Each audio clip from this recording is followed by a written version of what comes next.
Boa noite, irmãos e irmãs. Bem-vindos ao culto virtual da nossa Igreja Presbiteriana Getsemane. Antes de começarmos o nosso culto, temos alguns breves avisos. Não estaremos tendo nosso culto presencial.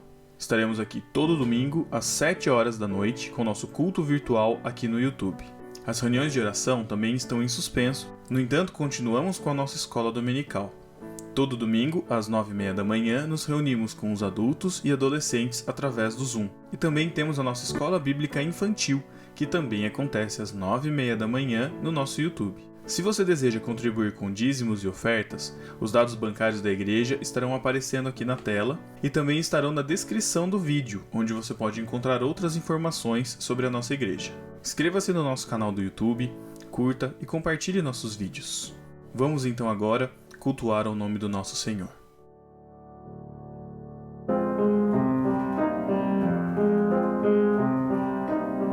Sem sofrimento te causei, ó Deus, e ao meu exemplo fraco tropeçou. Eu não andei nos bons caminhos teus, perdão, Senhor.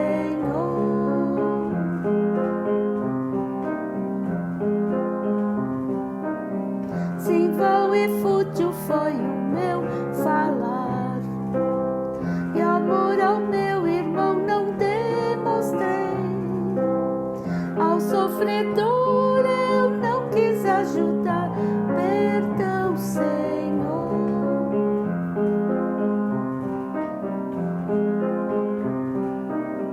Sim, negligente foi o meu viver, se me dispôs a pelejar por ti, e firme em teu trabalho eu não quis ser, perdão, Senhor.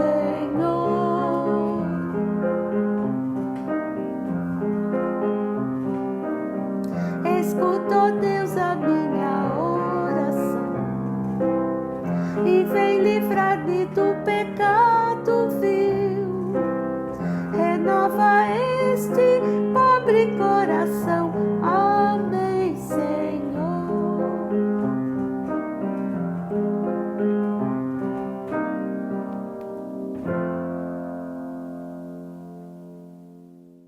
Boa noite, irmãos, graça e paz. Eu espero que vocês estejam bem. Vou cantar um louvor agora. É um louvor de agradecimento a Deus por tudo que Ele tem feito por nós, pela bênção que Ele nos concedeu, né, nesses últimos dias, que mesmo em meio a dificuldades, Ele se mostrou fiel, né? E Ele está aqui conosco, nos ajudando, nos dando força, nos guardando, né? E que possamos louvar a Ele. Por tudo que tens feito, por tudo que vais fazer, por tuas promessas e tudo que és, eu quero te agradecer com todo o meu ser. Te agradeço, meu Senhor. Te agradeço, meu Senhor. Te agradeço por me libertar e salvar, por ter morrido em meu lugar. Te agradeço, Jesus, te agradeço. Eu te agradeço, te agradeço por tudo que tens feito, por tudo que vais fazer, por tuas promessas e tudo que és, eu quero te agradecer com todo o meu ser. Te agradeço, meu Senhor. Ai, como é bom, Jesus, como é bom ter a tua presença, ter o teu cuidado, ter o teu amor. Nós agradecemos ao Senhor, ó Pai, neste momento, por tudo que tens feito, ó Deus, por nossas vidas, pelos nossos parentes, pelos nossos amigos, pelos nossos empregos, ó Deus. Agradeço ao Senhor, ó Pai, pela vida, Deus, pela vida que nos destes, ó Deus, pelos livramentos, ó Pai, pela sabedoria, Pai. Eu te agradeço, ó Pai, do fundo do meu coração, ó Pai, por todas as bênçãos, ó Pai, que o Senhor um dia prometeu e se cumpre, Pai, dia após dia em nossas vidas. Amém. Boa noite, irmãos. Boa noite, irmãos. Graça e paz sejam com todos. Amém? Vamos louvar o nome do Senhor, aquele que é soberano sobre todas as coisas, que não passa desapercebido por nada, nem pela pandemia, nem pelas dificuldades que temos passado. Ele é soberano, ele tem o controle sobre todas as coisas. Muitas vezes nós questionamos a Deus o porquê de tantas coisas estarem acontecendo. E esquecemos que apesar da soberania de Deus, nós temos responsabilidade nisso tudo. Então nós vamos louvar o nome do Senhor, porque Ele sim tem o controle sobre todas as coisas, e aproveitar e pedir perdão a Deus, porque apesar de tudo que Ele é, da grandeza dEle, Ele ainda olha para nós com um olhar de amor. Que tenhamos esse mesmo olhar de amor com o nosso próximo, tomando os devidos cuidados que devemos tomar durante essa pandemia, que tem se agravado cada vez mais, e entristecido os nossos corações diante de tantas perdas, diante de tantas situações infelizes que temos vivido. Mas o Senhor é soberano sobre todas as coisas, e por isso devemos louvá-lo. Amém?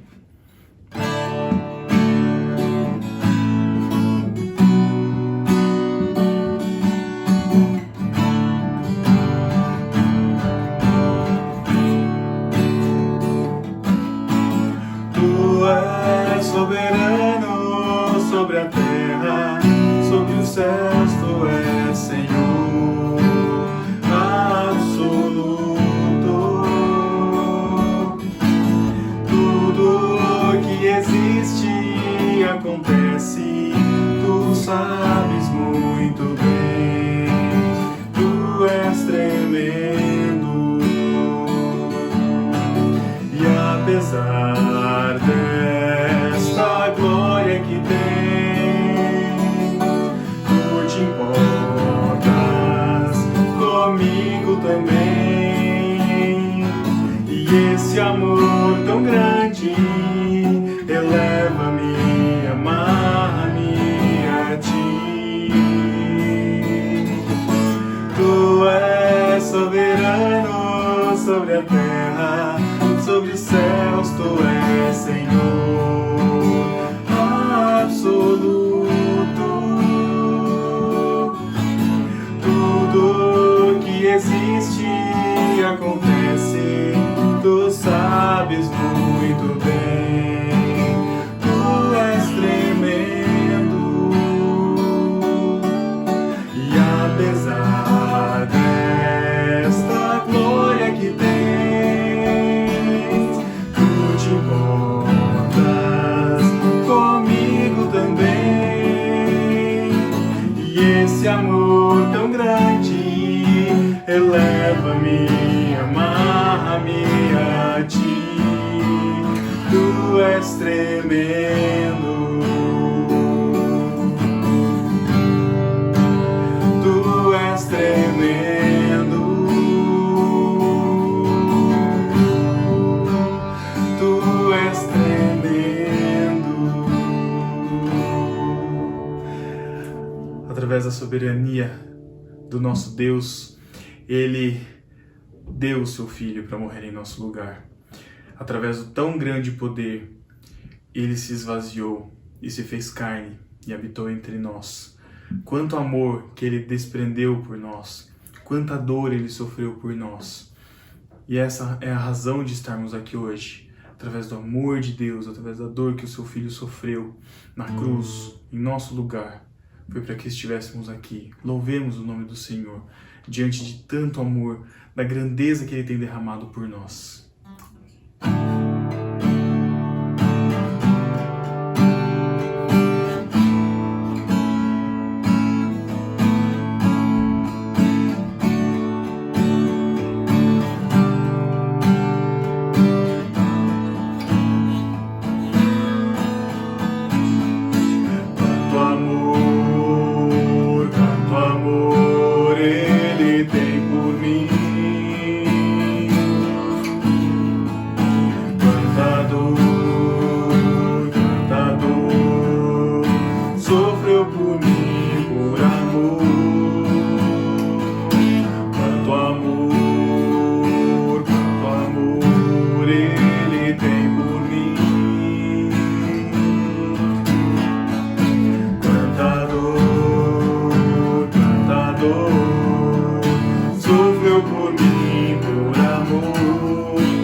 luz, sou tão precioso para Deus.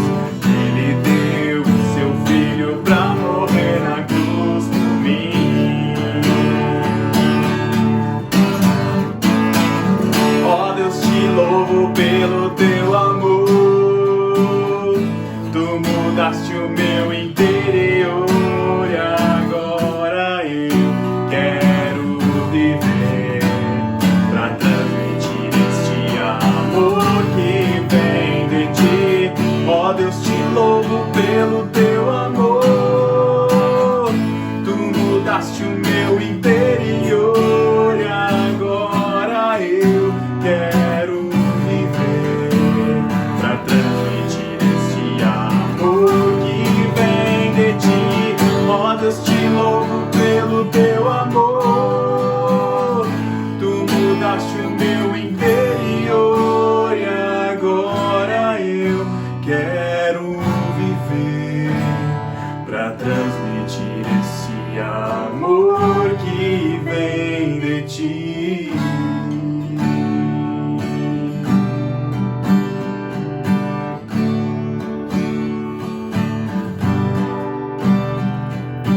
Quanto amor, quanta dor.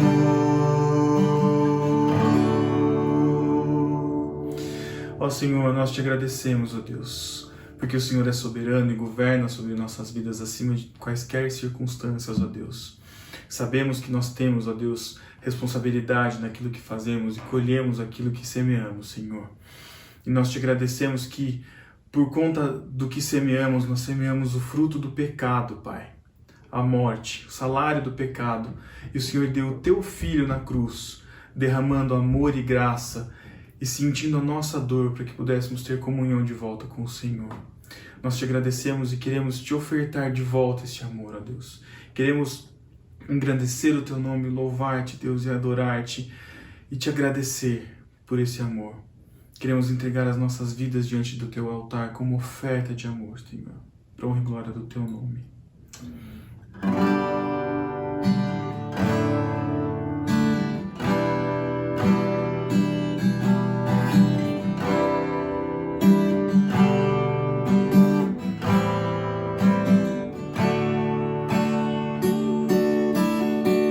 Venho, Senhor, minha vida oferecer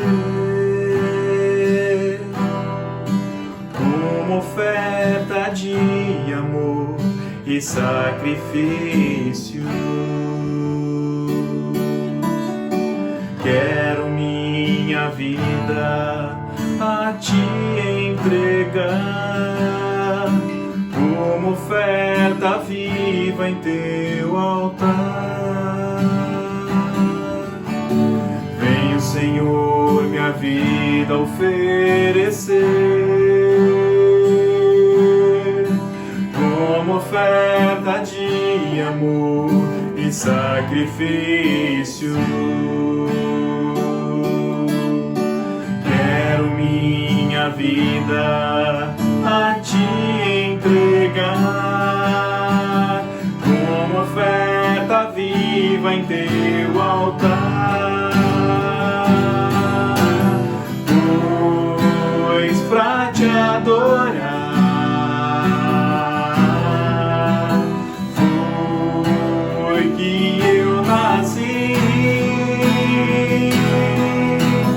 cumpra em mim o teu querer, faça o que está em teu coração,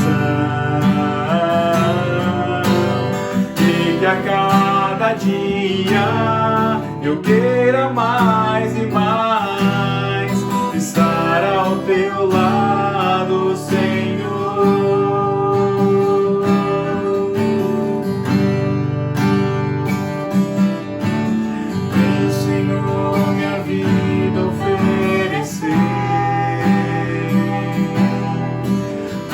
Oferta de amor e sacrifício. Quero minha vida a te entregar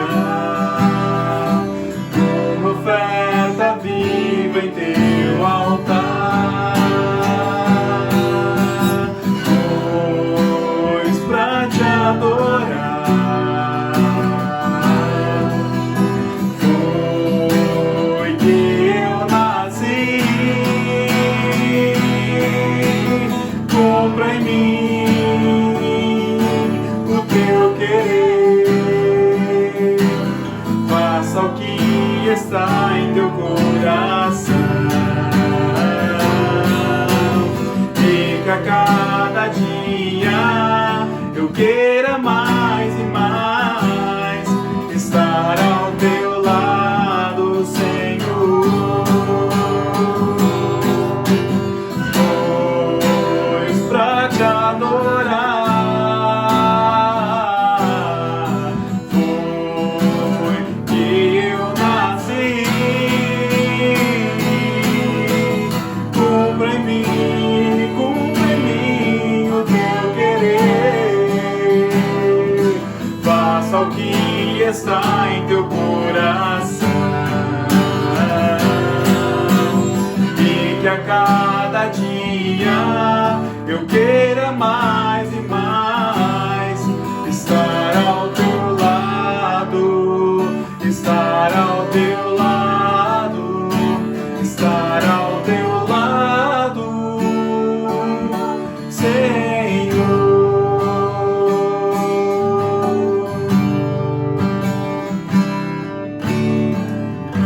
Ó Deus, receba o nosso louvor e a nossa adoração, a adoração da tua igreja, Deus, que está reunida neste momento, ó Pai. Que o Senhor seja louvado e engrandecido através das nossas vozes e através das nossas vidas, dos nossos corações. Glórias ao teu nome, Senhor. Amém. Amém. Que Deus te abençoe. Deus abençoe. Deus está neste lugar, e Ele é o Deus de toda graça, Ele é o Deus que salva o perdido, o Deus que restaura o caído, o Deus que faz novas todas as coisas. Então abra sua Bíblia comigo, por favor, no Evangelho de Cristo, conforme o relato de João, capítulo 21. João capítulo 21, versos de 1 a 19. Esta é a história de um homem que experimentou a graça de Deus na sua vida. João capítulo 21, verso de 1 a 19. Está escrito: depois disto, tornou Jesus a manifestar-se aos discípulos junto do mar de Tiberíades, e foi assim que ele se manifestou. Estavam juntos Simão Pedro, Tomé chamado Dídimo, Natanael, que era de Caná da Galileia, os filhos de Zebedeu e mais 2 dos seus discípulos. Disse-lhe Simão Pedro: vou pescar. Disseram-lhe os outros: também nós vamos contigo. Saíram e entraram no barco, e naquela noite nada apanharam. Mas ao clarear da madrugada estava Jesus na praia. Todavia os discípulos não reconheceram que era ele. Perguntou-lhes Jesus: filhos, tendes aí alguma coisa de comer? Responderam-lhe: não. Então lhes disse: lançai a rede à direita do barco e achareis. Assim fizeram, e já não podiam puxar a rede, tão grande era a quantidade de peixes. Aquele discípulo a quem Jesus amava disse a Pedro: é o Senhor. Simão Pedro, ouvindo que era o Senhor, cingiu-se com sua veste, porque se havia despido, e lançou-se ao mar.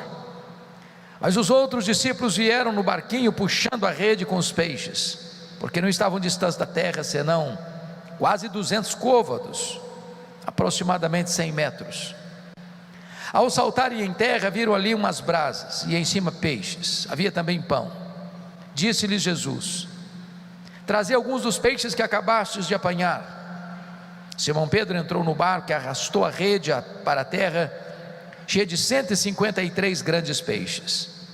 E não obstante serem tantos, a rede não se rompeu. Disse-lhes Jesus: vinde, comei. Nenhum dos discípulos ousaram perguntar-lhe: quem és tu? Porque sabiam que era o Senhor.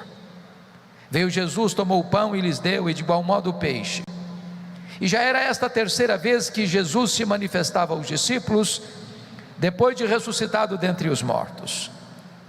Depois de terem comido, perguntou Jesus a Simão Pedro: Simão, filho de João, amas-me mais do que estes outros?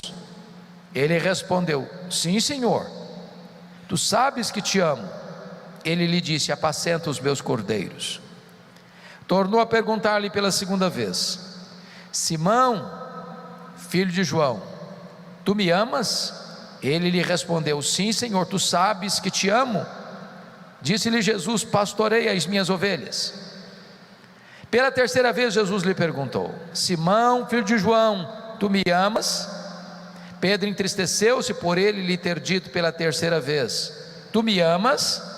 E respondeu-lhe: Senhor, tu sabes todas as coisas, tu sabes que eu te amo. Jesus lhe disse: apacenta as minhas ovelhas.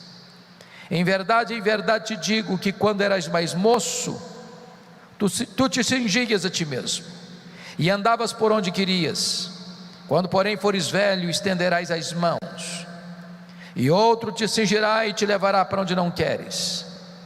Disse isto para significar com que gênero de morte Pedro havia de glorificar a Deus. Depois de assim falar, acrescentou-lhe: segue-me. Amém? Eu quero pedir permissão a vocês para só voltar a esse texto na conclusão da minha fala. O meu propósito nesta noite é apresentar a vocês o apóstolo Pedro. Quem foi este homem? Filho de João, irmão de André, que nasceu em Betsaida, casado, empresário de pesca, agora residente em Cafarnaum, quartel-general do ministério de Jesus Cristo.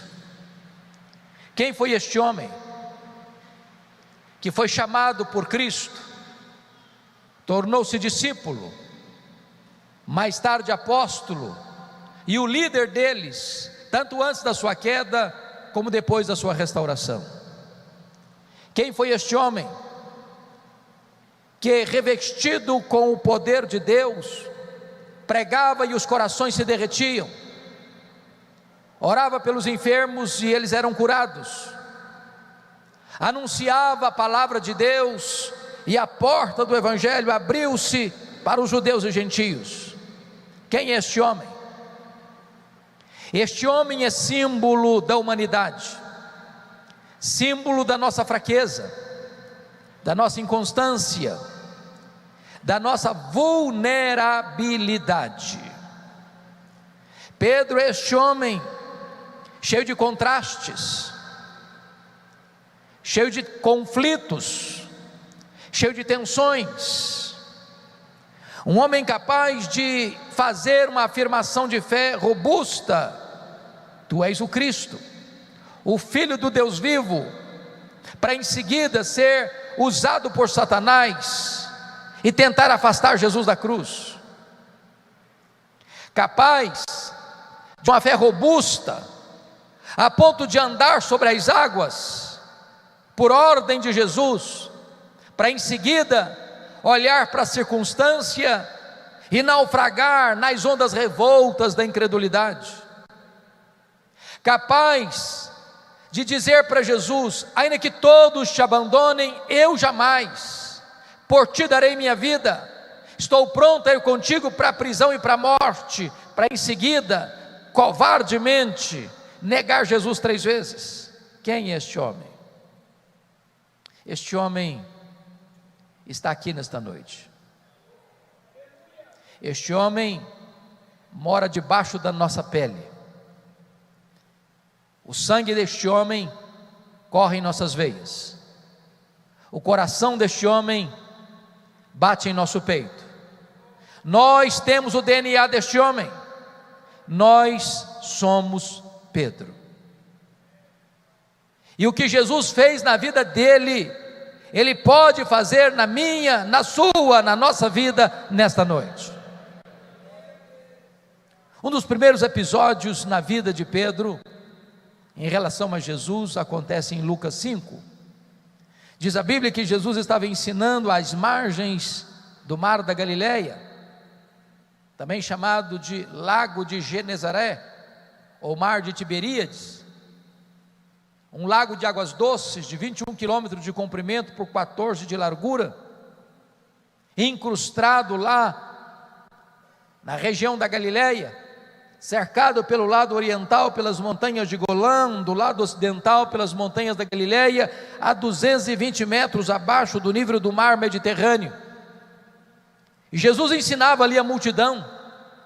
Quando os pescadores tinham voltado da sua luta infrutífera, nada apanhando naquela noite, já lavavam as suas redes, e Jesus viu 2 barcos ancorados. Um deles era o barco de Pedro, e Jesus propositadamente entrou no barco de Pedro e disse: Pedro, afasta o barco da praia. E Jesus transformou aquele barco num púlpito, a água no veículo da sua voz, e dali ele ensinou aquela vasta multidão. Depois disse a Pedro: Pedro, faze-te ao largo, vá para o fundo e lançai as vossas redes para pescar. Embora o texto seja lacônico, curto, penso que deva ter tido um diálogo entre Pedro e Jesus nesses termos. Mestre, desse negócio entendo eu sou um pescador profissional, eu conheço cada palmo desse lago. O senhor bem sabe que é de noite que se pesca, e nós já trabalhamos a noite inteira, nada apanhamos, o mar não está para peixe hoje. Mas de repente acende-lhe um lampejo de fé na alma, e ele diz: mas sob a tua palavra eu lançarei as redes. Quando ele lança as redes, um cardume de peixes começa a pular naquelas redes, as redes começam a se romper, aquele barco não consegue reter o produto daquela pesca milagrosa, o outro barco precisa vir, e quando Pedro percebe que está diante de um milagre extraordinário, ele larga para lá o barco, ele larga para lá as redes, ele larga para lá os peixes, vai na direção de Jesus, se prostra aos pés de Jesus e diz: Senhor, afasta-te de mim, vai embora de mim, eu não sou digno de estar na tua presença, eu sou um pecador. Mas Jesus olha para ele e diz: não temas, porque a partir de hoje eu farei de ti um pescador de homens. Naquele momento Pedro foi pescado pela rede da graça de Deus e tornou-se um seguidor de Jesus, caminhou com Jesus, ouviu os ensinamentos de Jesus, viu Jesus realizando grandes e portentosos milagres. Os leprosos eram purificados, os coxos andavam, os cegos viam, os mudos falavam, os surdos ouviam, os endemoniados eram libertos, os mortos ressuscitavam. Até que Jesus chegou lá no extremo norte de Israel, lá nas fraldas do Monte Hermon, lá na divisa com o Líbano, lá em Bânias, onde nasce o Rio Jordão, lá em Cesareia de Filipe. E Jesus faz uma enquete com seus discípulos assim: quem dizem os homens ser o filho do homem? Em outras palavras, o que é que o povo comenta a meu respeito? E os discípulos responderam: uns dizem que tu és João Batista, outros dizem que tu és Elias, outros dizem que tu és Jeremias, outros dizem que tu és algum dos profetas. Em outras palavras, o povo não sabe nada a teu respeito. Talvez hoje ainda é assim. Mas Jesus se volta para eles e pergunta: e vós, quem dizeis que eu sou? E Pedro, que era falante, e Pedro, que era um líder, e Pedro, que não suportava que ninguém falasse na sua frente, responde: tu és o Cristo, o Filho do Deus vivo. Talvez até aguardando um elogio de Jesus. Parabéns, Pedro, você é um homem de refinado discernimento. Mas não foi o que Jesus fez. Jesus disse: bem-aventurado és, Simão Barjonas, porque não foi carne e sangue quem te revelaram, mas o meu Pai que está nos céus. Em outras palavras, Jesus está dizendo o seguinte para Pedro: Pedro, não pensa você que você sabe quem eu sou, porque você é um homem mais inteligente ou espiritual que os demais. Você só sabe quem eu sou, Pedro, porque o Pai me revelou para você. Porque se o Pai não tivesse me revelado para você como povo, você também não saberia quem eu sou. Mas eu também te digo que tu és Pedro, e sobre esta pedra eu edificarei a minha igreja, e as portas do inferno não prevalecerão contra ela. Está aqui, irmãos, em Mateus 16, 18, um dos textos mais importantes da Bíblia, de cuja correta interpretação depende o futuro do cristianismo. Quem é essa pedra sobre a qual a igreja está edificada? Há 3 interpretações na história da igreja. A primeira delas é que Pedro é a pedra. Há uma frase em latim muito conhecida no mundo religioso que diz assim: ubi Petros, ibi ecclesia. Onde está Pedro? Aí está a igreja. A segunda interpretação é que a pedra é a declaração de Pedro: tu és o Cristo, o Filho do Deus vivo. Mas a terceira interpretação, penso eu, que todos nós subscrevemos essa terceira interpretação, é que o próprio Cristo é a pedra sobre a qual a igreja está edificada. O texto nos leva a esta conclusão, se não vejamos. Há na língua grega um trocadilho que não há na língua portuguesa, e esse texto foi escrito na língua grega.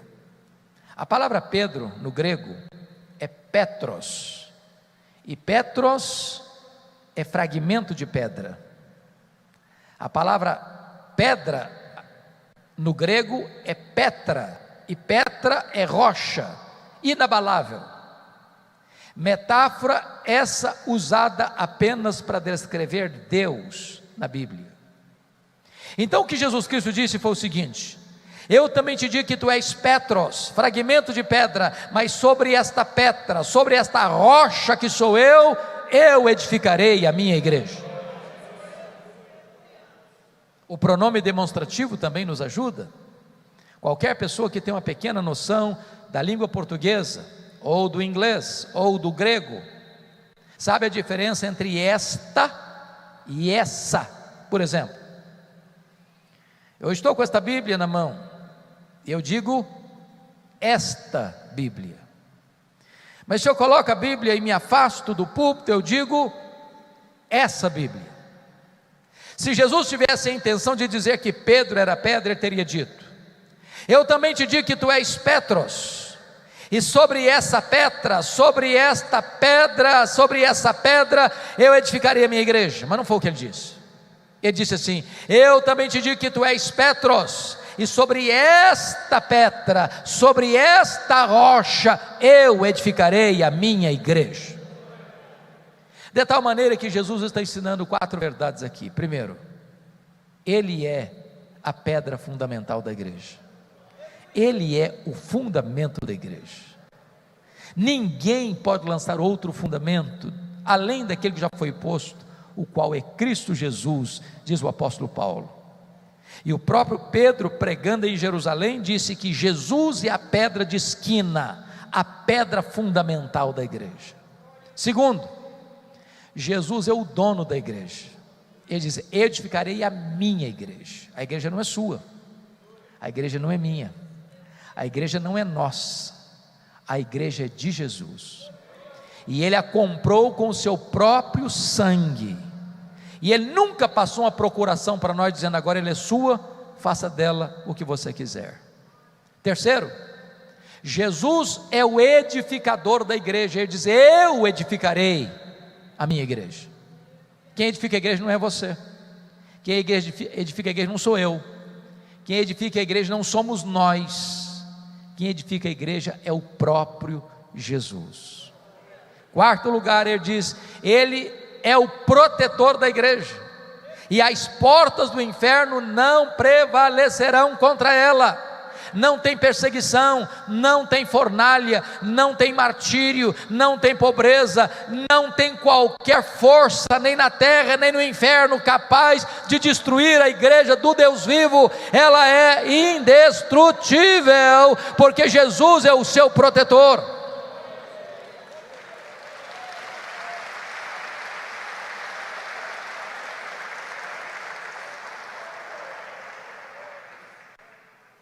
Depois que Jesus esclarece isso aos seus discípulos, diz Mateus 16, que ele passa para uma nova fase do seu ensino,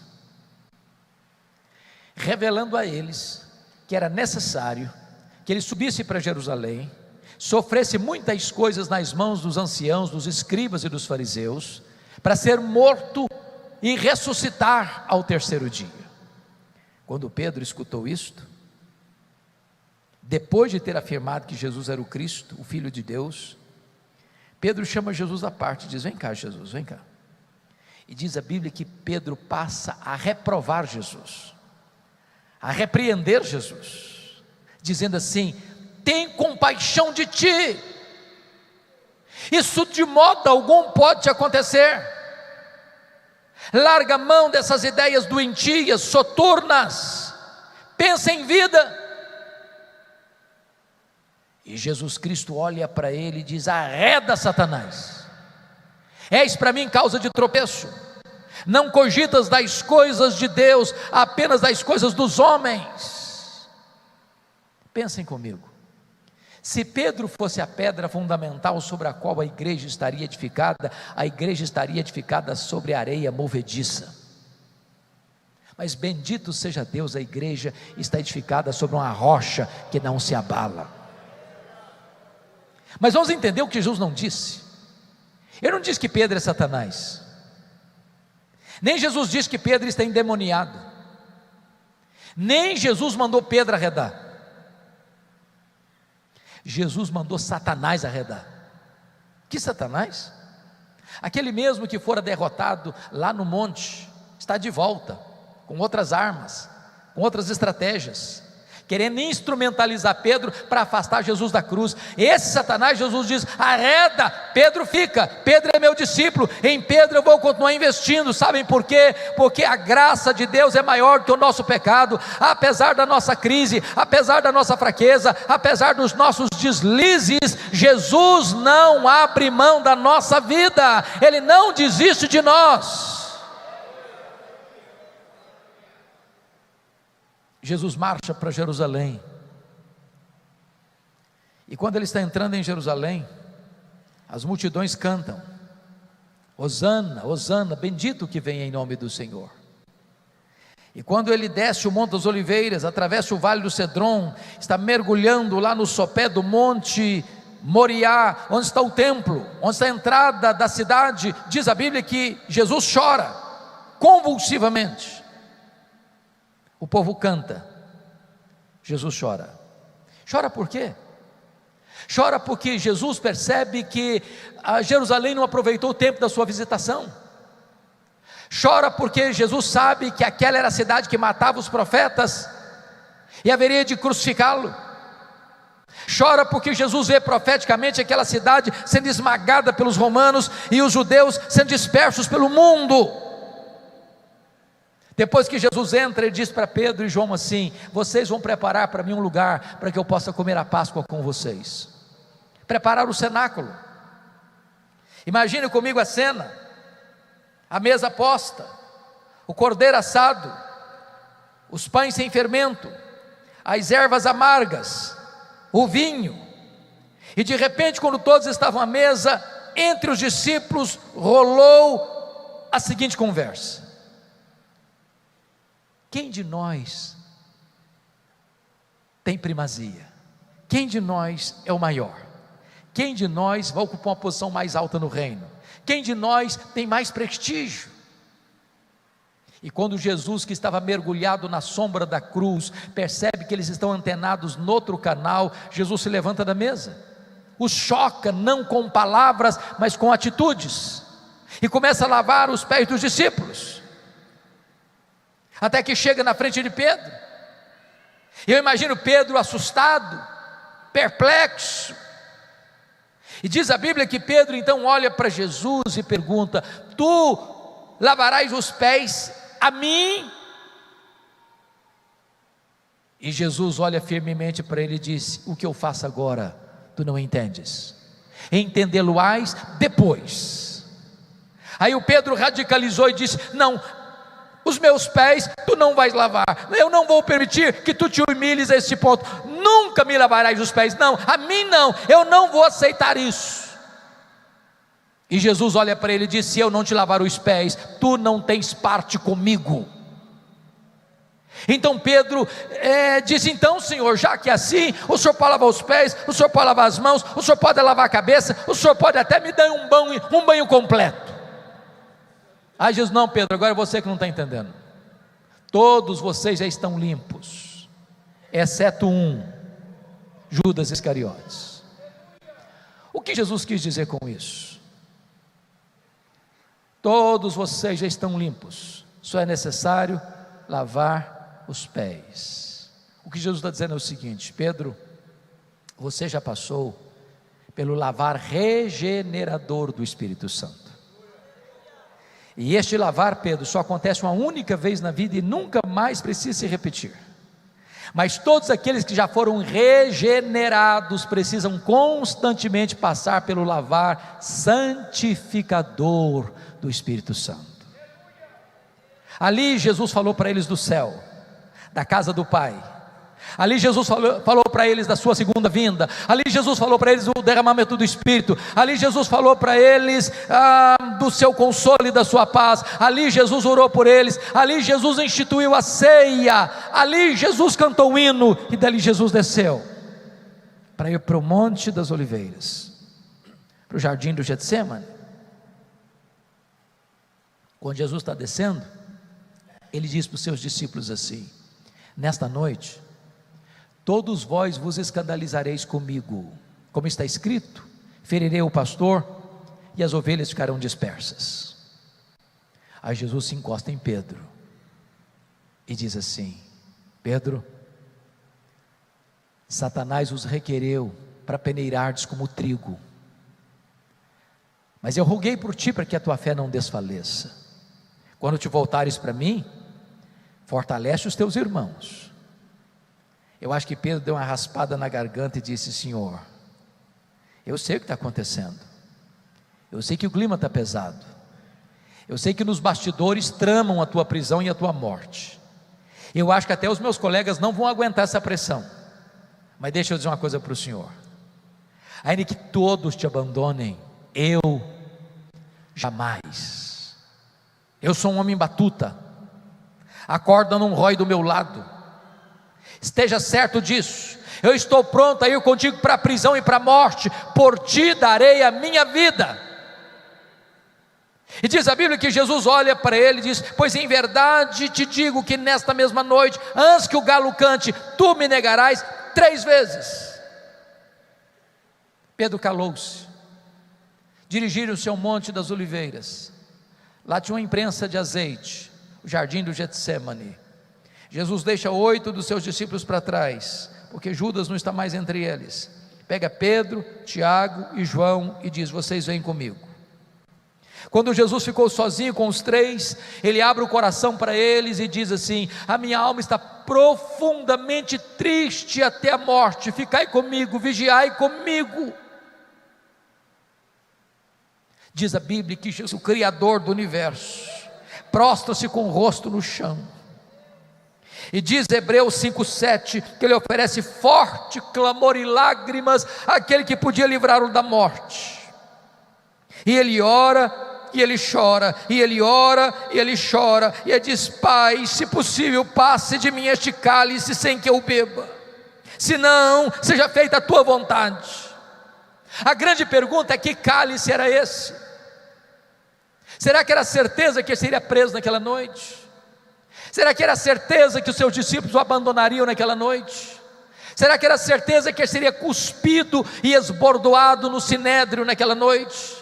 Será que era certeza que ele seria levado ao pretório romano e condenado à morte de cruz no dia seguinte? Será que era certeza que ele caminharia sobre as ruas de Jerusalém, debaixo de vaias e apupos de uma multidão sangue sedenta? Será que era certeza que ele seria esticado naquele leito vertical da morte, suspenso entre a terra e os céus?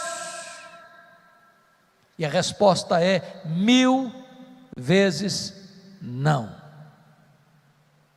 Este cálice era a santa ira de Deus, que devia cair sobre a sua cabeça, sobre a minha cabeça, sobre a nossa cabeça.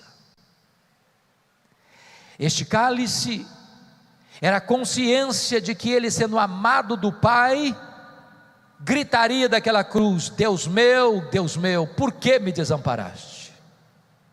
Esse cálice era a consciência de que Deus lançaria sobre ele a iniquidade de todos nós, e que ele carregaria sobre o seu corpo no madeiro os nossos pecados, e que agradaria ao Pai moê-lo naquela cruz.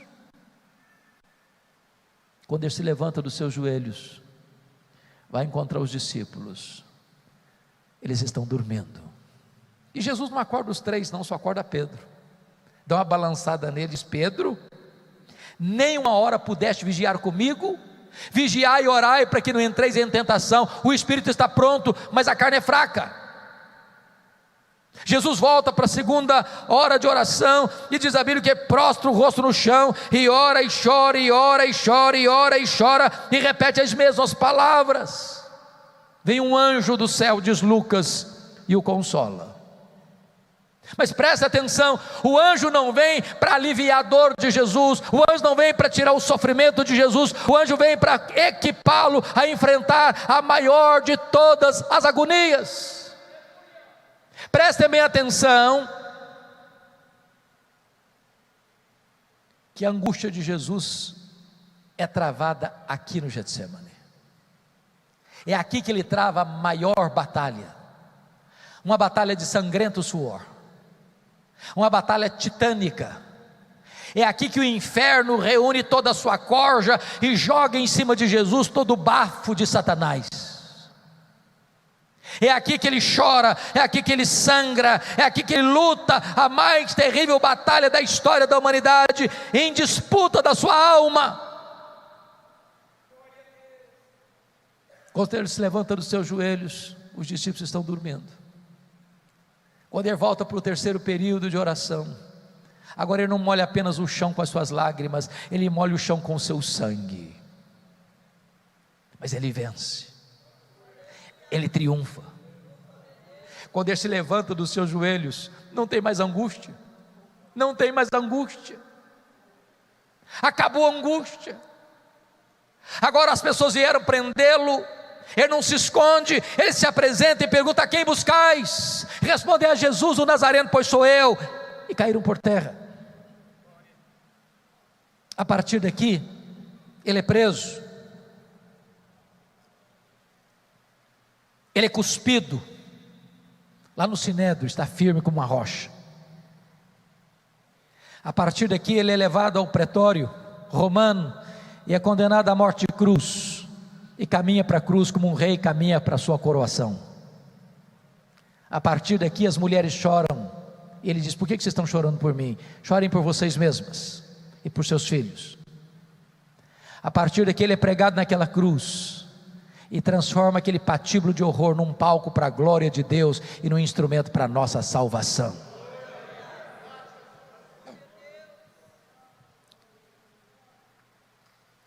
Naquela noite os discípulos se dispersaram, inclusive Pedro, e Pedro foi seguindo Jesus covardemente, não tinha coragem de se apresentar.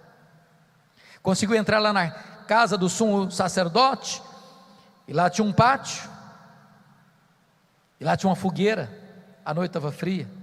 Pedro se encosta na fogueira, quando passa uma criada e olha bem para ele e diz: tu também estavas com ele. E diz a Bíblia que Pedro negou diante de todos assim: eu não sei o que dizes, e o negou. Aí o Pedro saiu do pátio, foi para o alpendre, aí passa outra criada e olha de lá e comenta com as pessoas: aquele lá é discípulo dele. Pedro ouviu a conversa, e diz a Bíblia que agora ele não apenas nega não, agora ele jura, ele diz: eu juro que eu não conheço esse homem. Daqui a pouco chegam alguns homens, talvez daqueles que prenderam Jesus, e encostam bem nele e diz: esse seu sotaque galileu, esse seu sotaque nortista, não nos engana não, você é discípulo dele mesmo. E diz agora a Bíblia que ele não só nega e jura, agora ele fala impropérios, agora ele blasfema, agora ele fala palavrão, agora diz: eu não conheço que este homem, me deixa em paz, eu não sei o que vocês estão falando. Nessa hora o galo canta para acordar-lhe a consciência, e Jesus crava nele o seu olhar, e diz a Bíblia que ele caiu em si, desatou a chorar, e saiu dali chorando amargamente. Naquela noite Jesus foi cuspido, desbordoado, e Pedro não estava lá. Na sexta de manhã, o sinédrio se reúne às pressas para costurar duas acusações contra Jesus: conspiração contra César e blasfêmia contra Deus, e Pedro não estava lá. Jesus é levado a Pilatos, e Pilatos o condena à morte, e morte cruz, e Pedro não estava lá, sequer para ajudar Jesus a levar a cruz. Um outro Simão precisou fazer isso. Às 9 horas da manhã, Jesus é pregado naquela cruz, no alto do Gólgota, e Pedro não estava lá. 6 horas de cãibra, de sede, de dores naquela cruz, e Pedro não estava lá. 3 horas da tarde da sexta-feira, Jesus entrega o seu espírito ao Pai e morre, e Pedro não estava lá, sequer para lhe dar um sepultamento digno. 2 membros do sinédrio precisaram fazer isso. Jesus é sepultado e Pedro não estava lá. Passou-se o sábado, silêncio da morte, e Pedro está escondido, trancado entre 4 paredes, com medo dos judeus. Domingo de manhã, bem de madrugada, não é Pedro, nem os apóstolos, são as mulheres que vão ao sepulcro. Ainda está escuro. Quando chegam, uma surpresa: a pedra foi rolada do túmulo. O túmulo está aberto. Elas entram dentro do túmulo, o túmulo está vazio. Quando elas estão saindo, um anjo pergunta para elas: mas o que vocês vieram fazer aqui? Procurar entre os mortos aquele que está vivo. Ele não está mais aqui não, ele ressuscitou. E o anjo disse para elas, e eu tenho um recado aqui: ide dizei aos seus discípulos e a Pedro que ele irá adiante de vós para Galileia, lá o vereis, como ele vos disse. Ué, mas por que o nome de Pedro? Ele não era discípulo, como os demais? É porque Jesus sabia que a essas alturas, Pedro não se sentia mais discípulo. Pedro, Petros, fragmento de pedra, coisa nenhuma, é apenas pó, apenas pó. Negou seu nome, negou sua fé, negou seu discipulado, negou o seu Senhor. Pedro desistiu de Jesus, mas Jesus não desistiu de Pedro. Eu quero dizer para você nesta noite que Jesus não desiste da sua vida, apesar das suas quedas, apesar dos seus deslizes, apesar dos seus fracassos. Ele não abre mão da sua vida, Ele não abdica do direito que tem de ter você para Ele. Ele não desiste de você. Sabem por quê? Porque a graça dele é maior do que o nosso pecado. Eu imagino, pastor Ciro, como é que foi essa caminhada de Pedro, mais de 100 quilômetros de Jerusalém a Galileia, a pé. Eu acho que cada passada era uma fisgada na consciência, era uma martelada na alma. Eu acho que ele deve ter pensado assim: quando Jesus encontrar-se comigo, ele vai me arrebentar todo, ele vai me quebrar pelo meio, ele vai botar o dedo no meu nariz e dizer que eu sou um fracasso, que eu sou um covarde, que eu sou um desertor, e eu sou mesmo. Quando ele chega na Galileia, Jesus não está lá. Jesus não está lá. Aí ele diz para os seus colegas assim: eu vou pescar. Notinha de rodapé aqui. Nós devíamos orar mais pelos líderes. Sabem por quê, irmãos? Não tem líder neutro. Um líder é alguém que influencia, e um líder é uma bênção ou é uma maldição. Porque Pedro era um líder. Ao dizer eu vou pescar, os outros disseram: pois nós também vamos contigo. Mas o que significa eu vou pescar? Estou estressado? Preciso ganhar um dinheiro? Não. Quando ele diz eu vou pescar, ele está dizendo o seguinte: acabou para mim, fim de linha para mim, fundo do poço para mim. Eu estou desistindo de ser discípulo, eu estou abrindo mão de ser apóstolo, eu estou dando marcha ré, eu estou voltando para minha empresa, eu estou voltando para minha pesca, eu estou voltando para minhas redes. Acabou o meu sonho, eu não tenho mais futuro com Jesus. Naquela noite, eles não pegaram nem um lambari, porque quando o homem se afasta de Deus, nem pescar consegue mais. O dia já estava amanhecendo, as redes estavam vazias, eles estavam a 100 metros da praia, quando de repente eles olham, tinha alguém andando na praia, eles não sabiam quem era, e esse personagem que eles não conheciam, que está andando na praia, olha para eles a 100 metros e pergunta assim: covardes! Foi assim? Não. Filhos, filhos, filhos.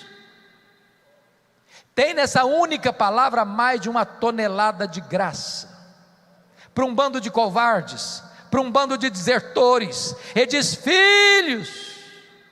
É assim que Ele trata você, é assim que Ele trata a mim, apesar das nossas quedas, Ele nos chama de filhos.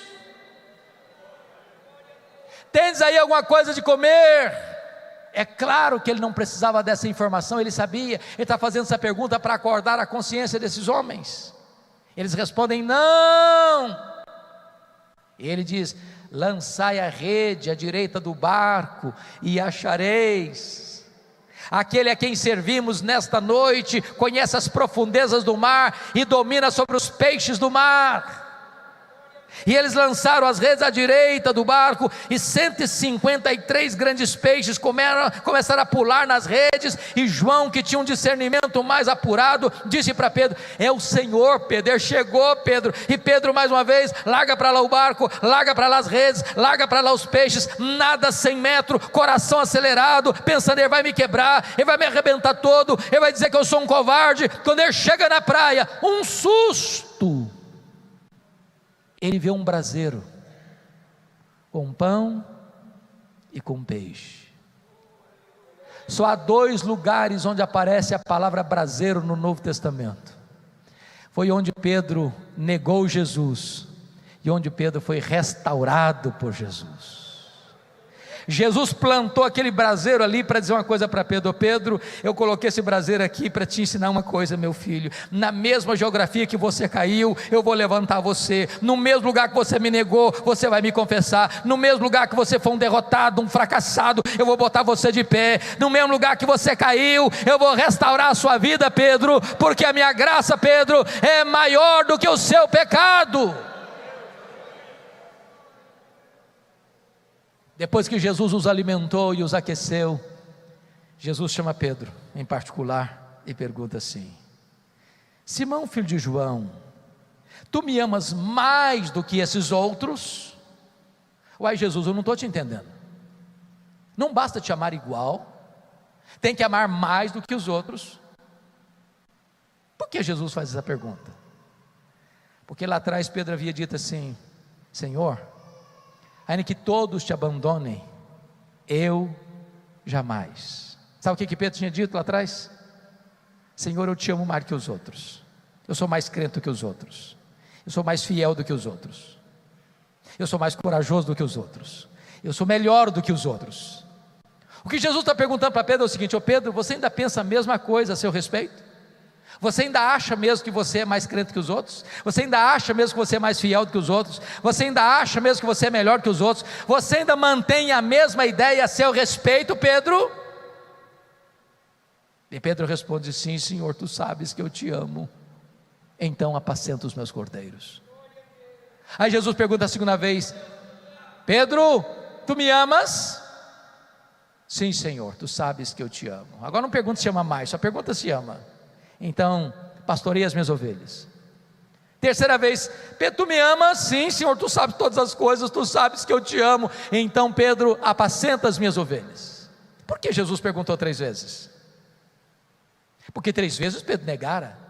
Mas o que significa isso? Significa o seguinte: ô Pedro, eu estou lhe perguntando 3 vezes para que você entenda uma coisa. Para cada queda sua, Pedro, houve e há uma dose suficiente da graça para restaurar você, Pedro. Você caiu a primeira vez, Pedro? A graça é suficiente para restaurar você, Pedro. Você negou a segunda vez, Pedro? A graça é suficiente para restaurar você, Pedro. Você negou a terceira vez, Pedro? A graça é suficiente para botar você de pé, Pedro. Ô Pedro, a minha graça é maior do que o seu pecado, Pedro.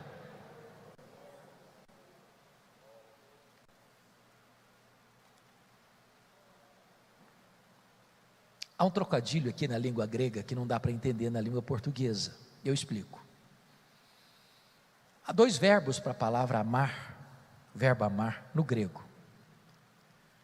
O verbo agapau e o verbo filéu. Agapau é o verbo de amor sacrificial. Quando Jesus pergunta para Pedro a primeira vez, tu me amas? Jesus perguntou assim, Petros, agapas-me? Em outras palavras, Pedro, tu me amas com amor ágape? Tu me amas a ponto de dares tua vida por mim, de morreres por mim? Pedro não respondeu essa pergunta. Pedro responde a Jesus com outro verbo. Pedro diz para Jesus mais ou menos o seguinte, Jesus, amor ágape eu não tenho. Eu não estou pronto a morrer por ti, eu não tenho coragem de dar minha vida por ti, eu apenas gosto de ti, e uso o verbo filéu, o verbo de amigo. Ele diz assim, filose, eu só gosto do Senhor. A segunda vez que Jesus pergunta para Pedro, ele repete a mesma pergunta, Petros, agapas-me? Tu me amas com amor ágape? Tu me amas a ponto de morreres por mim, de dares tua vida por mim? O que Pedro responde é o seguinte, não Senhor, amor ágape eu não tenho, filose, eu só gosto do Senhor. Por que ele ficou triste da terceira vez? Porque Jesus mudou a pergunta. Jesus passa a fazer na terceira pergunta, usando os mesmos verbos que Pedro usara nas duas respostas, o verbo filéu. Então Jesus pergunta para ele, Petros, fileis-me? Pelo menos tu gostas de mim? Ele ficou triste e respondeu do mesmo jeito, filose, eu só gosto do Senhor. O que significa isso? Prestem bem atenção. Quando Pedro, confiando em si, disse para Jesus, por ti darei minha vida, ele negou Jesus. Mas quando Pedro humildemente reconheceu que não tinha poder nele mesmo para morrer por Jesus, aí Jesus o capacitou a dar a sua vida por ele. A partir daqui, irmãos, Pedro é um outro homem, porque Jesus não restaura apenas a vida de Pedro, Jesus restaura também o ministério de Pedro. Pastor, apacenta os meus cordeiros, pastoreia as minhas ovelhas, apacenta as minhas ovelhas. Talvez você que veio aqui nesta noite, já foi alguém de linha de frente, já foi alguém de vanguarda, já foi alguém que foi usado poderosamente por Deus, e quem sabe você se decepcionou, quem sabe você está machucado, quem sabe você caiu, quem sabe você está ferido, e nesta noite Jesus está aqui para restaurar a sua vida, para restaurar o seu ministério, e devolver a você o cajado de pastor. A partir desse momento, Pedro é um outro homem, é um homem de oração, é um homem que prega com poder, é um homem que impõe as mãos sobre os enfermos e são curados. E é nesse contexto que chega o versículo 19, versículo 18, em verdade te digo, que quando eras mais moço, tu te cingias a ti mesmo, e andavas por onde querias, quando porém fores velho, estenderás as mãos, e outro te cingirá, e te levará para onde não queres. O que significa isso?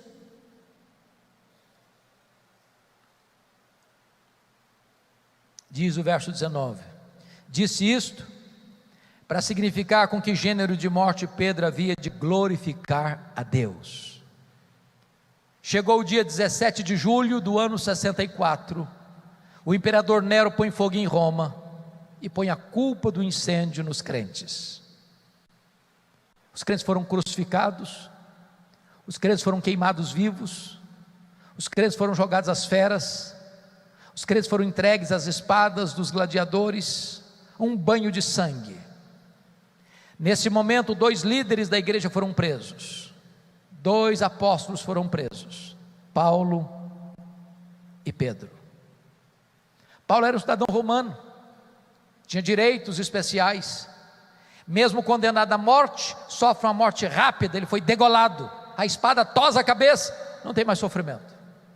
Pedro era um cidadão comum, E a pena de morte no Império Romano para um cidadão comum era crucificação. Dizem os historiadores que quando chegou o dia da execução de Pedro, ele disse para os seus algozes: crucifiquem-me, crucifiquem-me, mas eu não sou digno de morrer como morreu o meu Senhor, crucifiquem-me de cabeça para baixo.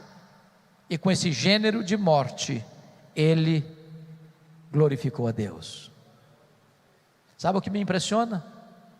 Foi depois que Jesus explicou para Pedro que na velhice ele morreria crucificado, que com esse tipo de morte ele glorificaria a Deus, é que Jesus disse para ele assim: segue-me, segue-me.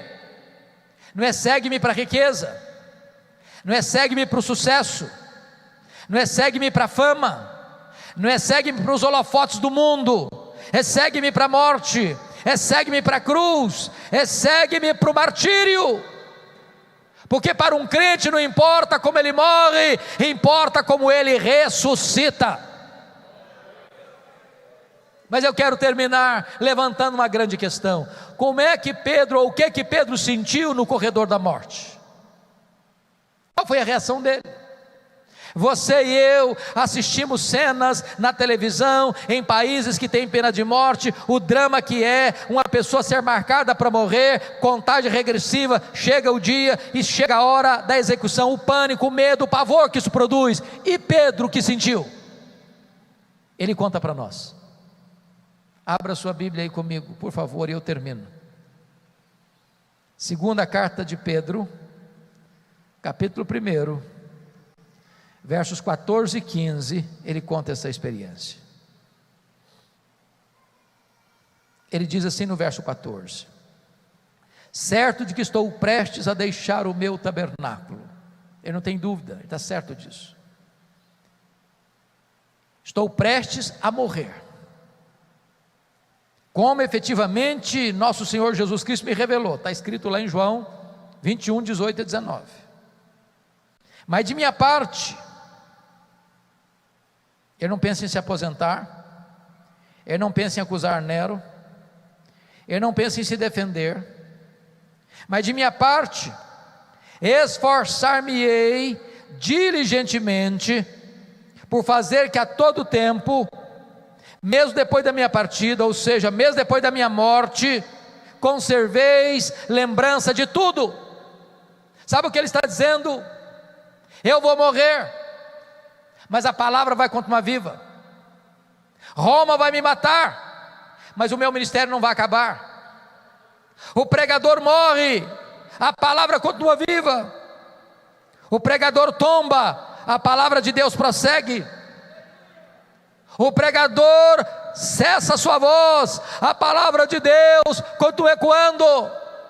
Ninguém mata a palavra de Deus, ela é viva, ela é eterna, ela prossegue, ela avança, ela enfrenta a fornalha, ela enfrenta os céticos, ela enfrenta acusações, ela enfrenta todo o ódio do mundo. A palavra de Deus é viva, a palavra de Deus é eterna, e a palavra de Deus marchará vitoriosa, sobranceira e gloriosa. Bendito seja Deus.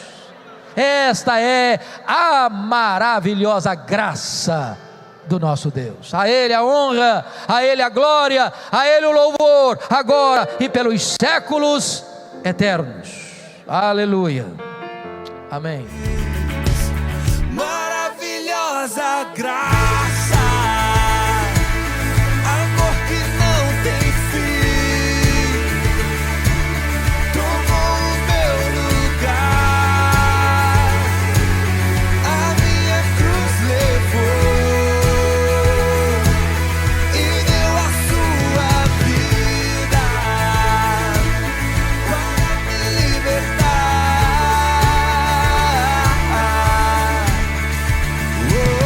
Jesus, eu canto pelo que fez por mim.